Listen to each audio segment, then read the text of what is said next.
नमस्कार, नेपाली लोककथा युट्युब च्यानलमा सम्पूर्णलाई हार्दिक स्वागत गर्न चाहन्छु। सदा झै आज पनि मैले हजुरहरूको माझमा एउटा नयाँ कथा लिएर आएकी छु। मलाई आशा छ यो कथा अन्त्यसम्म सुनेर साथ दिनुहुनेछ। अब कथातिर लागौं है त। आजको कथाको शीर्षक रहेको छ धर्मको फल। कुनै गाउँमा सत्यनारायण नाम गरेको मानिस थियो।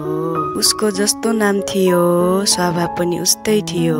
छल कपट नगर्ने, कसैलाई झुट नबोल्ने उसको सानैदेखिको बानी थियो। उसले भन्थ्यो जे हुन्छ राम्रैका लागि हुन्छ, हरेक कुरा ईश्वरको इच्छा हो, लोभ गर्नु हुँदैन। कसैलाई नठग्ने भएकाले उसँग त्यति धन पनि थिएन। धन नभएपछि कसले टेर्छ र? छन् गेडी सबै मेरी, छैनन् गेडी सबै टेडी भने झै उसँग पनि सबै आफन्तीहरू तारिएका थिए। उसको परी नाम गरेकी पत्नी थिइन्। उनी निकै राम्री थिइन्। रूपको धेरै घमण्ड थियो। सत्यनारायणले उसको धेरै मागहरू पूरा गर्न सकेका थिएनन्। त्यसकारण बेला बखत घरमा खटपट भइरहन्थ्यो। पत्नीले जति गाली गरे पनि सत्यनारायण भने मुसु मुसु हाँसेर टारिदिन्थ्यो। परीको रूप देखेर मोहित हुने धेरै मानिसहरू थिए। गाउँका सोनीलाल नाम गरेका एकजना साहु पनि परीको खास मान्छे बनेको थियो। परी र साहुले सत्यनारायणलाई आफ्नो बाटोबाट कसरी पन्छाउने भनेर डाउ खोजिरहन्थे। साउने संक्रान्तिको साँझ पारी परीले सत्यनारायणसँग निकै मिठो तरिकाले खानेकुरा बनाइन्। परी किन यसरी बदलिन् भन्ने कुरा सत्यनारायणले केही सोच्न सकेन। उसले यति मात्र सोचे कि त्यो ईश्वरको इच्छा हो। त्यो दिन साँझ परीले खिर पकाएकी थिइन्। अचार र तरकारीसँग खिरको स्वाद निकै मिठो थियो। परी आज खिर निकै उत्कृष्ट छ, अचार र तरकारी पनि उतिकै मिठो छ, तर सबैभन्दा मिठो चाहिँ तिम्रो बोली हो। सत्यनारायणले खिटका छोड्यो। परी पनि आफ्नो पतिसँग निकै मस्के। भोलिपल्ट बिहानै सत्यनारायण उठ्यो। उसको आँखा निकै कमजोर भइसकेको थियो। उसले वरिपरिका चिजहरू धमिलो देख्यो, तर यस्तो किन भयो? उसले केही बेर कुरा खेलायो अन्धा मान्छेको।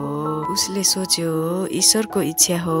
बिस्तारै बिस्तारै आँखाको ज्योति घुम्दै गयो र ऊ पूर्ण रूपमा आँखा नदेख्ने भयो। आँखा नदेख्ने भएपछि सत्यनारायणको घरमा परी र साहुको रमाइलो चल्न थाल्यो। ती साहु राति पनि परीकै घरमा सुत्न थाले। एक दिनको कुरा हो, सत्यनारायणले परी र साहुको खुसामती पनि सुन्यो। त्यतिकैमा साहुले परीलाई सोध्यो, परी मैले बनाएर दिएको परिकार त अचुक रहेछ है? परीले भन्दै थिए, हो नि, हेर्नुस् न, एक मात्राले मात्र काण्ड पुग्यो।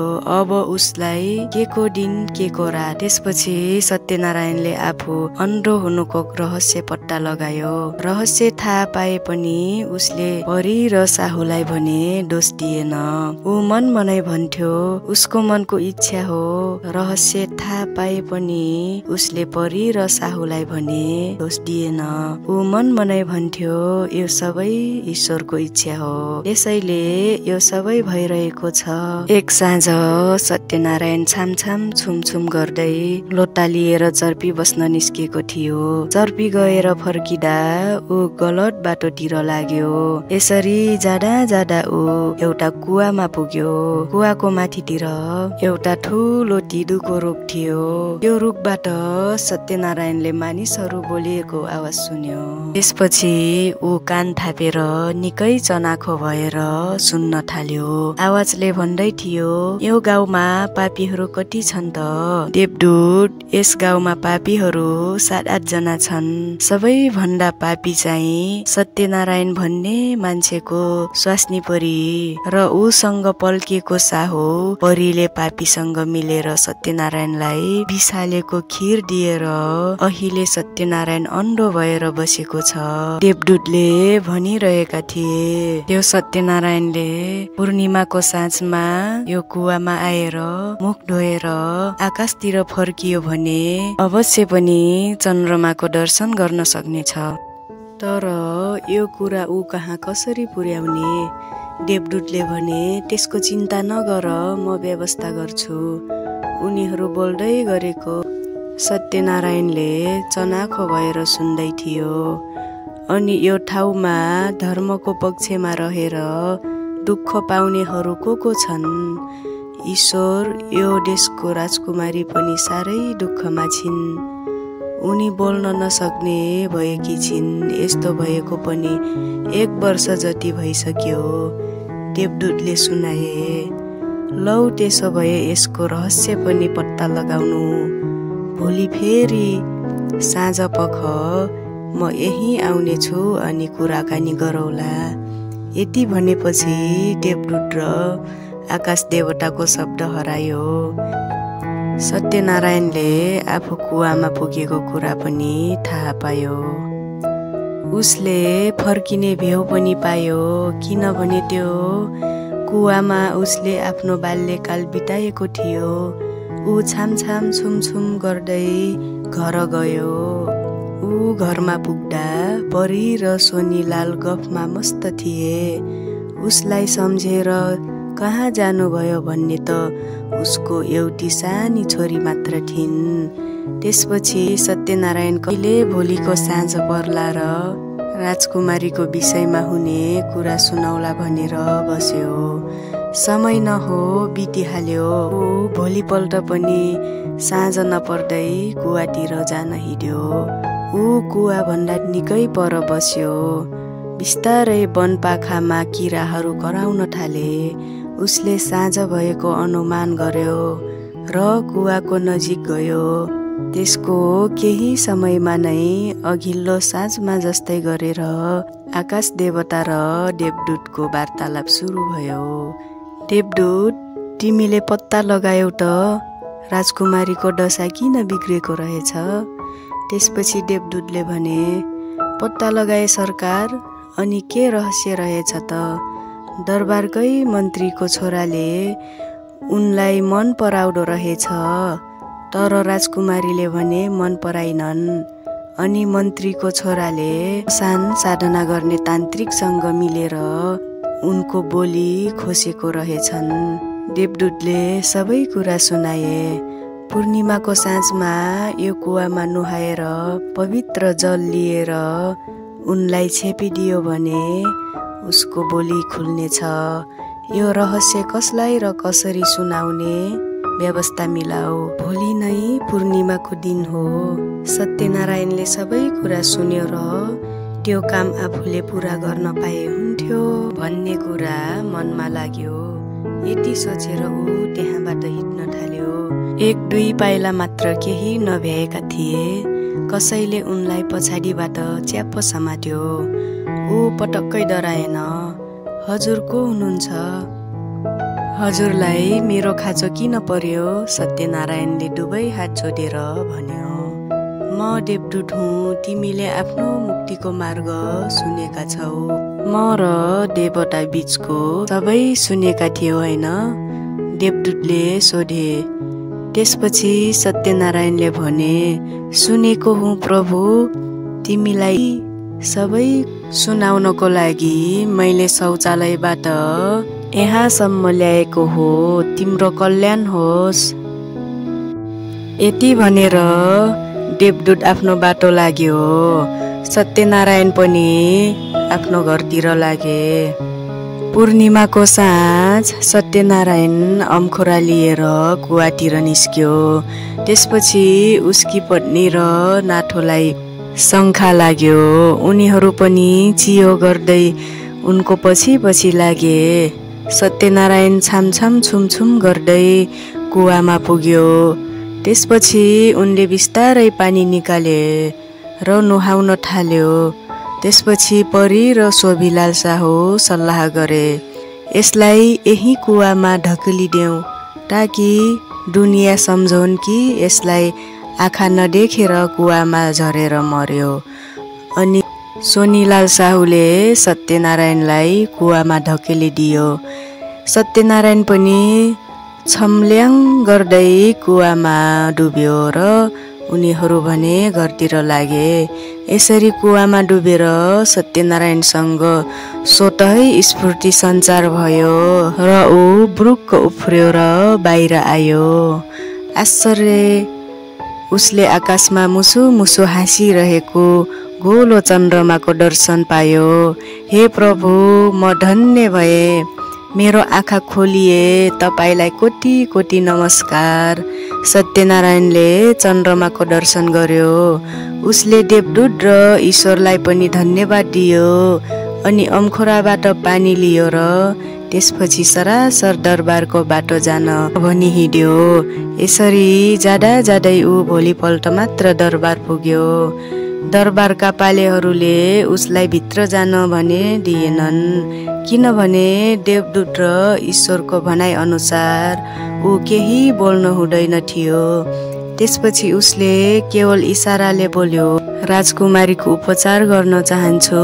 त्यतिकैमा पालेहरू हाँसेर भन्न थाले, जो आफै बोल्न सक्दैन उसले राजकुमारीको उपचार गर्ने कुरा। यो यतिकै चलिरहेको बेला राजा पनि आइपुग्यो। पाले पहरा र सत्यनारायण बीच भएको कुरा के हो भनी बुझ्न चाहे।